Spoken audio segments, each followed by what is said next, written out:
The ship was dying. Commander Yuna could feel it in the way the metal groaned around her, in the way the lights flickered like tired eyes trying to stay open. She gripped her seat as the vessel shook and screamed through the atmosphere of a planet she had never meant to visit. Kepler-442b. A frozen wasteland. A world of endless ice and howling winds. Her navigation system had failed 3 hours ago, and the backup had lasted only long enough to show her where she would crash. The impact came hard and fast. Yuna felt her body slam against the restraints, felt something crack in the console before her. Then everything went dark. When she opened her eyes, she was lying on the floor of her broken ship. Cold air was pouring in through a tear in the hull. The kind of cold that her people feared more than death itself. Yuna was Valari. Her species had evolved on a warm world, where 3 suns kept the temperature pleasant all year long. The Valari were cold-blooded. They could not make their own heat. They depended on their environment to stay alive. And this environment was going to kill her. She tried to stand, but her legs would not obey. The cold was already working its way into her muscles, making them stiff and slow. Her silver skin, usually bright and smooth, was turning gray at the edges. Her crystalline eyes, which could see in spectrums humans could not imagine, were growing dim. The heating core of her ship was destroyed. She had checked it twice, hoping she was wrong. She was not wrong. There was no warmth left here, only the creeping cold that would soon stop her heart. Yuna crawled toward the communications panel. Her fingers trembled as she activated the distress beacon. The signal went out into the empty sky, a desperate cry for help on a planet that was supposed to be uninhabited. No one would come. She knew this. The nearest Valari outpost was weeks away. By the time anyone received her signal, she would be frozen solid. Another lost soul on a world that did not care. She pulled herself to the edge of the broken hull and looked out at the planet that would be her grave. White. Everything was white. The snow fell in thick sheets, driven by a wind that cut through her uniform like knives. She could not see more than a few feet in any direction. This was how it would end. Alone on a frozen rock at the edge of known space. Far from her home, far from her people, far from anyone who might remember her name. Yuna closed her eyes and let herself slide down against the cold metal. Her thoughts were growing slow, her memories fading like old photographs left in the sun. She thought of her sister, Heman, who had always been the responsible one. She thought of the warm gardens of her homeworld, where she had played as a child. She thought of all the things she had never done, all the words she had never said. The cold was almost peaceful now. It wrapped around her like a blanket, heavy and final. She stopped shivering. That was a bad sign, she knew. It meant her body had given up fighting. Then she heard something at first. She thought it was the wind. But no, this was different. Footsteps. Heavy footsteps, crunching through the snow. Coming closer, Yuna forced her eyes open. Through the blur of the snowstorm, she saw a shape. A figure, walking toward her crashed ship. It moved with purpose, fighting against the wind that tried to push it back. Not Valari. The shape was wrong. Too broad in the shoulders, too short in the limbs. And it was walking through this frozen hell as if the cold did not matter. Human. The words surfaced in her fading mind. One of the Death World species. The survivors who came from a planet so dangerous that everything on it was trying to kill everything else. Her people whispered about humans, but rarely met them. They were said to be unpredictable, violent, and impossibly resilient. The figure reached the edge of her ship and stopped. Yuna could see him now, though her vision was failing. A face covered by a protective mask. Eyes that widened with surprise when they found her. He knelt down beside her, and she felt something she had not expected. Warmth. It radiated from him like heat from a fire. How was that possible? How could any living thing carry such warmth inside itself? The human pulled off his mask. He had a young face, weathered by the harsh conditions, but still kind somehow. His eyes were dark and full of concern as he looked at her. "Please," Yuna whispered. Her voice was barely a sound. "I'm freezing." The human did not hesitate. He did not ask questions or demand explanations. He simply reached down, pulled her into his arms, and lifted her from the frozen ground. His warmth flooded into her immediately. It was like stepping into sunlight after years in darkness. Her body, which had almost given up, suddenly remembered what it felt like to be alive. The human held her close against his chest and turned away from the wreckage. He began walking into the storm, carrying her as if she weighed nothing at all. Yuna wanted to ask where he was taking her. She wanted to ask who he was and why he was here on this empty world. But a voice would not work, and her thoughts were slipping away like water through her fingers. All she could do was press herself closer to his. Impossible warmth and trust that this stranger would not let her die. The wind screamed around them. Not let her die. Let her die. The wind screamed around them. The snow tried to bury them, but the human kept walking, one step after another, carrying an alien he had never met through a storm that should have killed them both. His name, she would learn later, was Taiho, a research scientist who had been alone on this planet for over a year, studying the geothermal vents beneath the ice. He had seen her ship fall from the sky and had walked 2 miles through the blizzard to reach her. 2 miles through temperatures that would have killed any Valari in minutes. 2 miles through wind and snow and darkness. For a stranger, for someone he had never met and had no reason to save, this was her first lesson about humans. They did not make sense. They did not follow the rules that governed the rest of the galaxy. They simply saw someone in need and ran toward the danger instead of away from it. Yuna did not understand it. But as darkness finally took her consciousness, she knew one thing for certain. She was not going to die today. The human had decided otherwise. Yuna woke slowly, like rising from deep water. Her mind was foggy, her memory scattered. For a long moment, she did not know where she was or how she had gotten there. Then she felt the warmth, and everything came rushing back. She was lying on a narrow bed in a small room. Thermal blankets were piled on top of her, so many that she could barely move. A heating pad pressed against her chest, humming softly as it pumped warmth into her body. The air itself was warm, almost uncomfortably so by human standards, but perfect for her. And there was something else.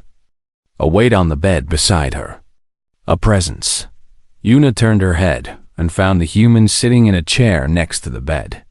He had fallen asleep there, his head resting on his arm, his hand lying on top of hers. Even in sleep, warmth radiated from his skin.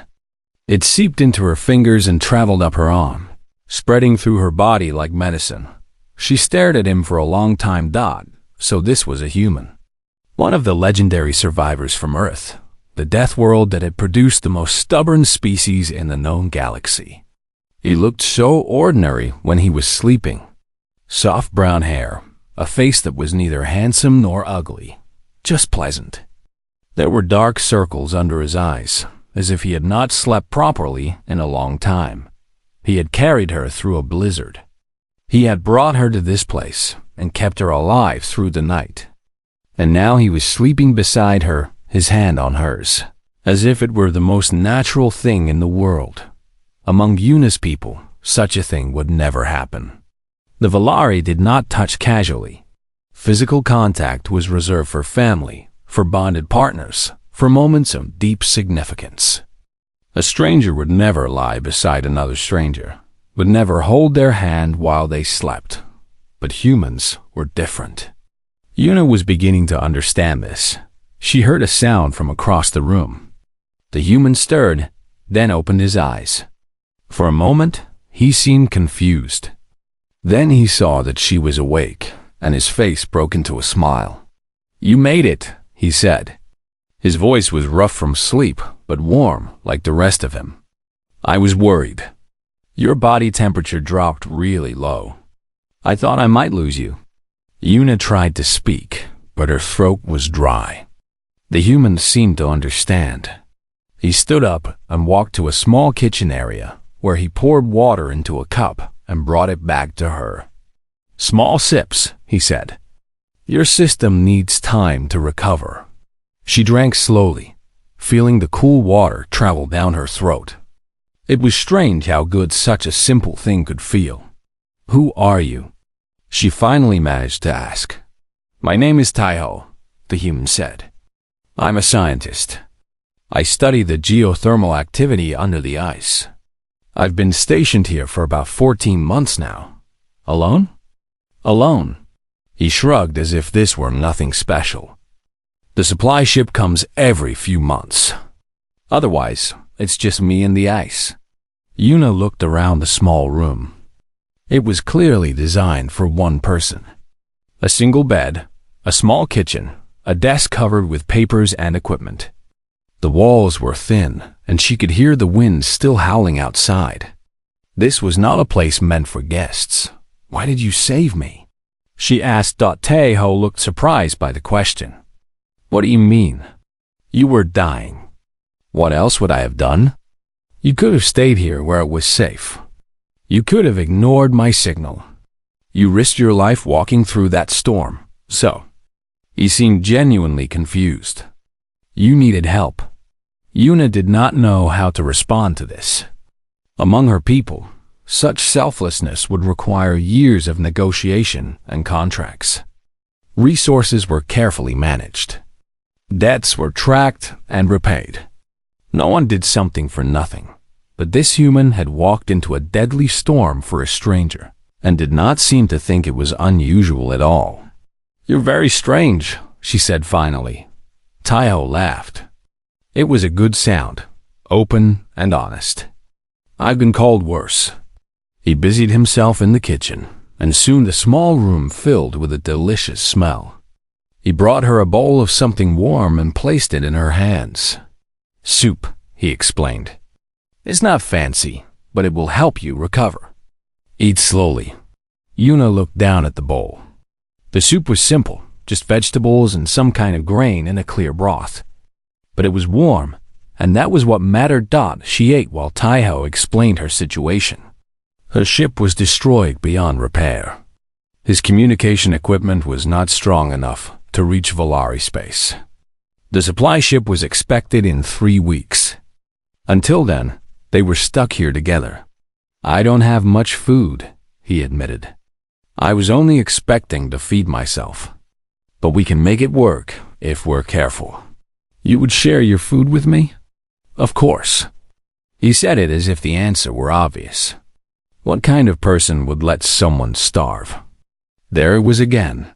That strange human logic that made no sense but was somehow beautiful. That night, Yuna could not sleep. The heating systems were working hard, but her body was still recovering. Cold kept creeping into her bones, making her shiver despite the blankets. Taiho noticed. Without saying a word, he moved from his chair to the bed and lay down beside her. His body pressed against her back, and immediately his warmth surrounded her. Yuna froze. Not from cold, but from shock. This was intimate. This was something her people only did with those they had bonded to for life, but Taiho did not know this. To him, it was simply practical. She was cold. He was warm. The solution was obvious. "Is this okay?" he asked quietly. Yuna could not find the words to explain what this meant to her. How could she? He was just trying to help. He was just being human. "Yes," she whispered. "This is okay." She felt his warmth seep into her body, felt her muscles finally relax, felt sleep beginning to pull her under. His breathing was steady and calm behind her. The breathing of someone who had nothing to hide. The Valari Empire taught that humans were dangerous and unpredictable, that they could not be trusted, that they acted on emotion rather than logic. And perhaps some of that was true, but in this moment, lying in the arms of a stranger who had risked everything to save her, Yuna thought that maybe the Empire did not understand humans at all. Maybe no one did. She had never felt so safe in her entire life. Days passed slowly on the frozen world. The blizzard came and went, like the breathing of some great sleeping beast. Inside the small hab unit, Yuna and Taiho learned to live together in a space meant for one. It was not easy at first. They came from different worlds, different cultures, different ways of understanding life. Yuna was used to the precise schedules and formal customs of the Valari Empire. Taiho was used to the messy, improvised life of a human scientist who had been alone for too long. But slowly, they found their rhythm. Taiho taught Yuna how to play card games. He had a worn deck that he had brought from Earth, the edges soft from years of use. The games were simple, but strangely satisfying. Yuna found that she enjoyed the way Taiho's face changed when he was thinking, the way his eyes lit up when he won, and the way he laughed when he lost. In return, Yuna taught him Valari meditation techniques. Her people believed that the mind needed stillness to function properly. The constant motion and noise damaged the soul. Taiho was terrible at it at first. His thoughts jumped around like small animals, never staying in one place. But he kept trying, and slowly he improved. They talked constantly. There was nothing else to do, so they filled the silence with words. Yuna learned that humans laughed when they were happy. This seemed obvious, but it was not something her people did. The Valari showed happiness through subtle changes in skin color, through the brightness of their eyes. Actual laughter was considered childish. But Taiho laughed often, and the sound of it began to feel like home. She learned that humans cried when they were sad. This was shocking to her. Among the Valari, tears were a sign of physical pain, nothing more. But Taiho told her about funerals on Earth, about people gathering to share their grief, about how tears could actually make the sadness lighter instead of heavier. She learned that sometimes humans laughed and cried at the same time. And this confused her so much that Taiho had to spend an entire evening explaining it. Most surprising of all, she learned that humans slept every single night. 8 hours of unconsciousness, completely vulnerable, completely trusting. The Valari needed only a few hours of rest every few days, and they never truly lost awareness. But humans shut down completely, entering a state that was almost like death. Taiho slept beside her every night, not because he wanted something from her, but because she was still recovering and needed his warmth. He simply closed his eyes and trusted that nothing bad would happen while he was unconscious. This trust amazed her. It spoke of a kind of courage that her people did not have done. In turn, Taiho learned about Yuna's world.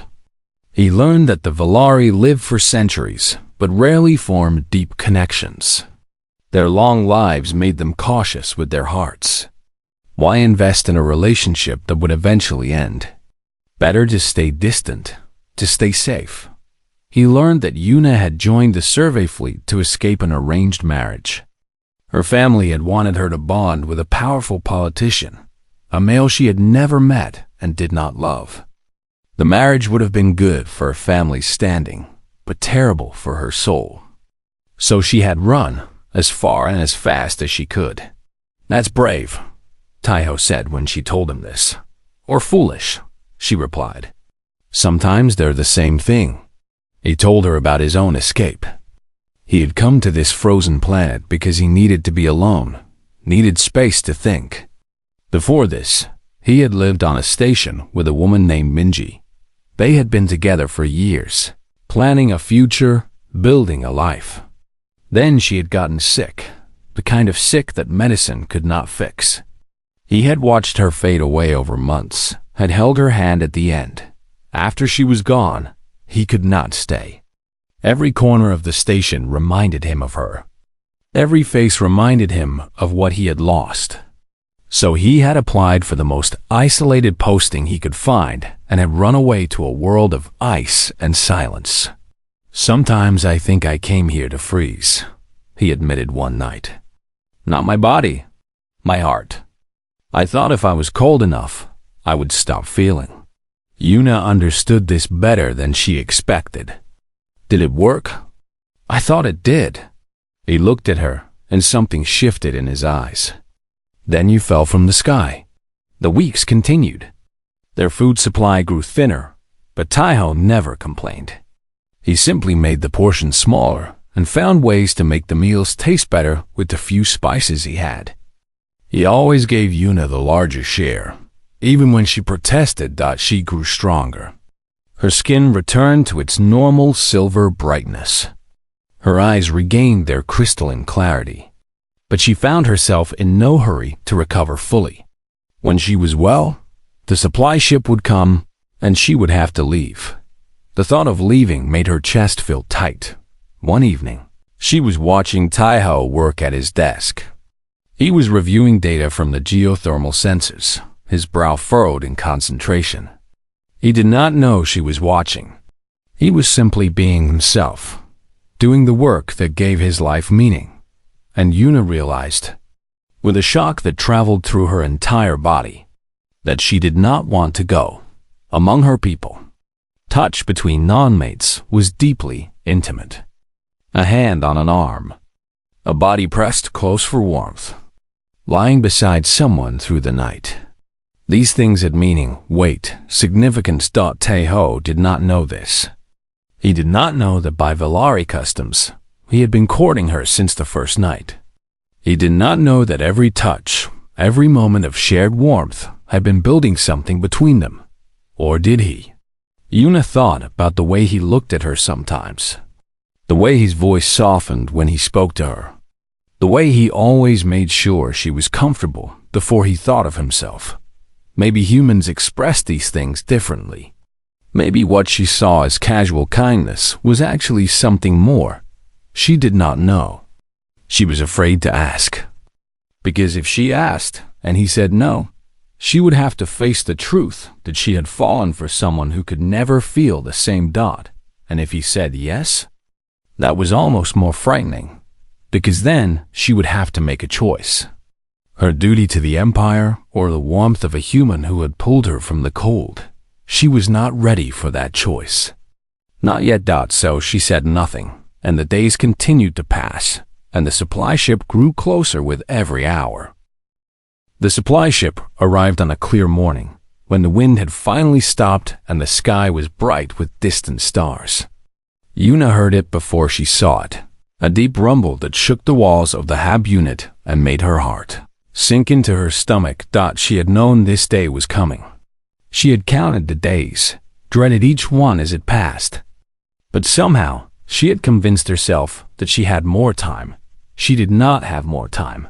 Taiho was outside, waving at the ship as it landed on a flat stretch of ice near the research station. Yuna watched from the window, her hands pressed against the cold glass. The ship was human, a sturdy transport vessel built for harsh conditions. Its door opened, and a figure jumped down onto the ice.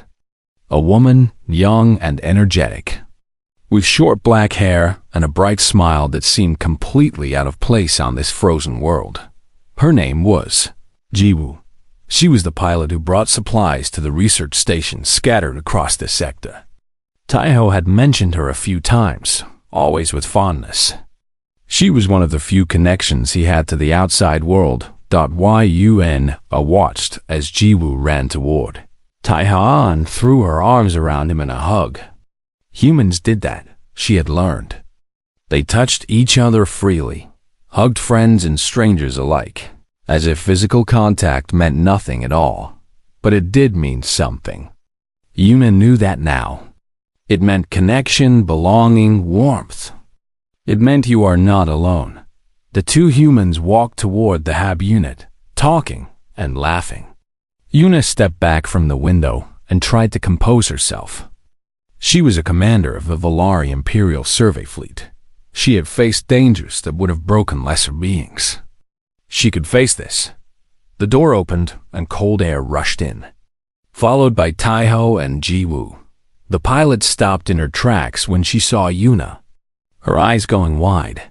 What the? Jiwoo stared at the silver-skinned alien standing in the middle of the hab unit. Taiho, you didn't mention you had company. It's a long story, Taiho said. Jiwoo, this is Commander Yuna. Her ship crashed here a few weeks ago. Yuna, this is Jiwoo. Jiwoo's shock slowly transformed into curiosity. She walked around Yuna, studying her like a scientist examining a new specimen. A Valari? Here? How are you even alive? I thought your species couldn't handle cold. Taiho saved me, Yuna said simply. Something flickered across Jiwoo's face. Understanding, maybe. Or suspicion. She looked between Yuna and Taiho, and a small smile tugged at the corner of her lips. Did he now? She said. Interesting. They sat down to eat. Jiwoo had brought fresh supplies, and for the first time in weeks, there was plenty of food. But Yuna found she had no appetite. Every bite tasted like goodbye. Jiwoo explained the situation as she ate. Her ship could reach the nearest Valari outpost in 3 days. From there, Yuna could contact her fleet and arrange transport home. It was the logical thing to do, the proper thing to do. Her absence had probably caused a diplomatic incident. Her people were surely looking for her. I can take you whenever you're ready, Jiwoo said. We could leave tomorrow morning if you want. Yuna should have said yes.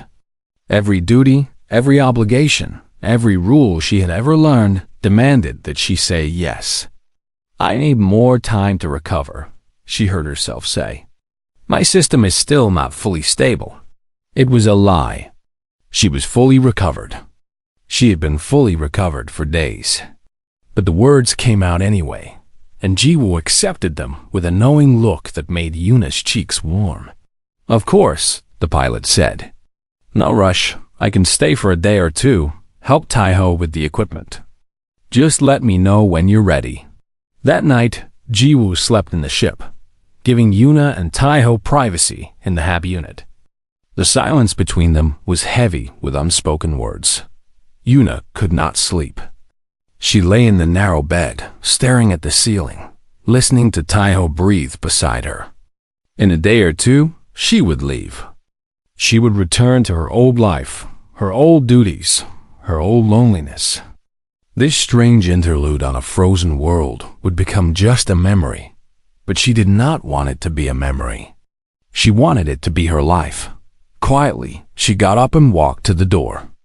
The cold hit her immediately when she stepped outside, but she wrapped her arms around herself and kept going. She found Taiho standing a few yards from the hab unit, staring up at the stars. He had known she would come. He always seemed to know. You can't sleep either? He asked without turning around. No. She walked to stand beside him. Their arms touched, and she felt his warmth even through his thick jacket. I have been thinking. About what? About leaving. She paused. About not wanting to leave. Taiho was quiet for a long moment. The stars above them were bright and cold. Countless points of light in an infinite darkness. You could have let me die, Yuna said quietly. That first day? It would have been easier. No sharing your food. No disrupting your solitude. No complications. Taiho shook his head.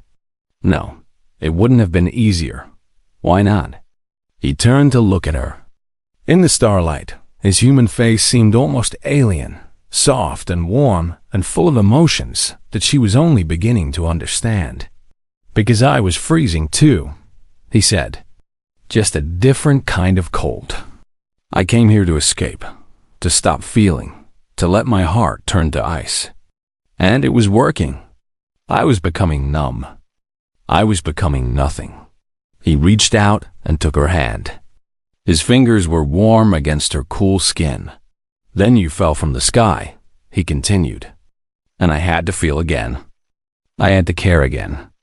You saved me as much as I saved you. Yuna felt something crack inside her chest. Not pain, something else. Something that felt like warmth spreading through her body, starting from the place where their hands touched. I don't want to leave, she whispered. Then don't. My people need me. My duties. Do they need you? Or do they just expect you? He squeezed her hand. There's a difference. She did not have an answer. She had spent her whole life fulfilling expectations, following rules, doing what was proper. The idea of choosing something different was terrifying, but so was the idea of walking away from this man who had carried her through a storm. She stepped closer and pressed, her body against his side. His arm came around her automatically, pulling her close, sharing his warmth. I'm scared, she admitted. Me too, he said. But I'd rather be scared with you than numb without you. Above them, the stars burned cold and eternal. The universe continued on, indifferent to the two small beings standing on a frozen world at the edge of known space. But in that moment, neither of them cared about the universe. They only cared about the warmth between them and the promise of what might come next. 3 months passed on the frozen world. The seasons did not change here, but everything else did. Yuna stayed. She told herself it was temporary, that she was just waiting for the right moment to contact her fleet. But the right moment never came, and she stopped looking for it. Tejo submitted a request for a second researcher at his station. The request was unusual, but not impossible. He claimed he needed help with an expanded study of the geothermal vents. His superiors approved it without much question. Scientists were always asking for strange things. Jiwoo became their connection to the outside world. Every few weeks, she brought supplies and news and stayed for dinner. Watching Yuna and Tejo with a smile that said she knew exactly what was happening, even if they never said it out loud. Life settled into a comfortable pattern. They worked together during the day, Yuna learning to assist with Tejo's research while he taught her about human science and technology. They ate together, talked together, laughed together. At night, they lay side by side in the narrow bed that was really too small for 2 people, but somehow felt perfect anyway. The first time Tejo kissed her, Yuna did not know what was happening. Valari did not kiss. But she learned quickly that humans use their lips to express affection, and she found that she liked it very much. The first time she told him she loved him, he cried. Not from sadness, but from something else, something humans called happy tears. She held him while he cried, understanding now what he had tried to explain all those months ago about laughing and crying at the same time. Then one morning, a ship appeared in the sky. Not Jiwoo's supply vessel.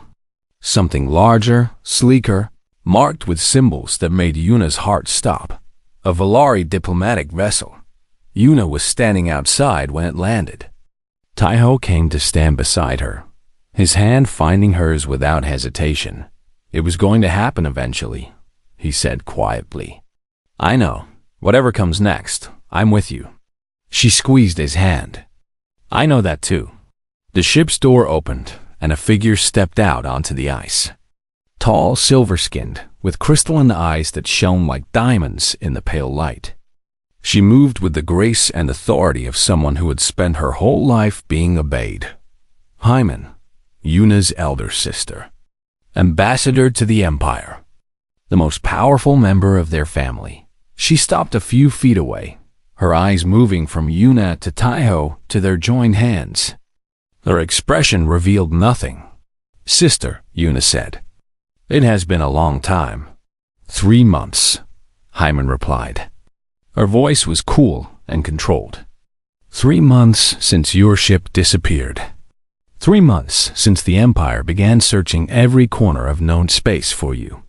Do you have any idea what your disappearance has caused? I can imagine. Can you? Hyman's eyes narrowed. The political marriage has been dissolved. Our family's alliance with the northern houses is in ruins. Father is furious. Mother weeps daily. And now I find you here on a frozen wasteland, holding hands with a human." She said the word human the way someone might say disease or disaster. Yuna felt Taiho tense beside her, but she squeezed his hand gently. This was her battle to fight. "I did not ask for that marriage," Yuna said. "I did not want it. I was being traded like property for political advantage. It was your duty. My duty was decided by others without asking what I wanted." Yuna stood straighter, meeting her sister's cold gaze. "This human saved my life. He walked through a storm that should have killed him to pull me from the wreckage of my ship. He gave me his food when he barely had enough for himself. He shared his warmth when I was freezing to death. Gratitude is one thing, but this—" Hyman gestured at their joined hands with distaste. "This is something else entirely." "Yes, it is." Yuna took a deep breath. "I have bonded with him." The words dropped into the frozen air like stones into still water. Hyman's composed expression cracked, just for a moment, showing the shock beneath. "Bonded?" She repeated. "That is not possible. He is human. The ritual requires that one being save another from certain death. That they share warmth and shelter and sustenance. That they trust each other with their lives." Yuna's voice grew stronger with each word. "By Velari law, by the oldest traditions of our people, Taiho and I have fulfilled every requirement. The bond is real. It is valid. And it cannot be broken." Hyman stared at her for a long moment. Taiho watched nervously, understanding just enough to know that their entire future hung in the balance. "The Empire will not accept this," Hyman finally said. "Then the Empire will have to change. You cannot challenge centuries of tradition for one human." "I can. I will." Yuna stepped forward, releasing Taiho's hand so she could face her sister directly. "He pulled me from the cold, Hyman. Not just the cold of this planet, but the cold I had lived with my entire life. The loneliness, the emptiness, the feeling that I was nothing more than a piece in someone else's game. He showed me what it means to be truly warm." She reached back and took Taiho's hand again, pulling him forward to stand beside her. "I will not let him go. Not for the Empire. Not for our family. Not for anyone." Her crystalline eyes blazed with a fire that her sister had never seen before. "If you want me to return, you will have to accept him." "That is not a request. It is a fact." The wind howled around them, filling the silence. Hyman stood frozen, her face unreadable. Then, slowly, she inclined her head. "The Empire will need to be convinced," she said. "Then I will convince them. It will not be easy. Nothing worth having ever is." Hyman looked at Taiho for the first time. Really looked at him. He met her gaze without flinching, though Yuna could feel his hand trembling in hers. "You understand what you are getting into?" Hyman asked him. "Bonding to a Velari is not like human marriage. It is permanent, absolute. You will be tied to her for the rest of her life, which will be many times longer than yours." "I understand," Taiho said. His voice was steady despite his nerves. "And I don't care about any of that. I care about her." Hyman studied him for a long moment. Something shifted in her expression, something that might have been respect or might have been resignation. "I will return to the Empire and make preparations," she finally said. "There will be hearings, debates, perhaps even threats. But I will argue on your behalf. You are still my sister, whatever choices you make." She turned and walked back toward her ship. At the door, she paused and looked back. "For what it is worth," she said quietly, "you look happy. I do not think I have ever seen you look happy before." Then she was gone, the ship rising into the sky and disappearing among the stars. Yuna and Taiho stood together in the snow. watching until the last light faded. "That was terrifying," Taiho said. "Yes. Are you okay?" Yuna turned to face him. Her silver skin glowed in the pale light, and her crystalline eyes were brighter than he had ever seen them. "I have never been better," she said. "I have spent my entire life being cold, being alone, being what others wanted me to be." She reached up and touched his face, feeling his warmth against her palm. "You changed that. You showed me that there was another way to live. I just did what anyone would do." "No," she shook her head. "You did what a human would do. What someone with fire in their blood would do." She smiled, and it transformed her entire face. "I will never let you go, Taiho, whatever comes next. We face it together." He pulled her into his arms, and she pressed against his chest. Absorbing his warmth. Outside, the blizzard was beginning again. The wind building and the snow starting to fall. The frozen world continued its endless cycle of ice and storms. But inside the small hab unit, in the arms of the human who had saved her, Yuna was warm. She would never be cold again.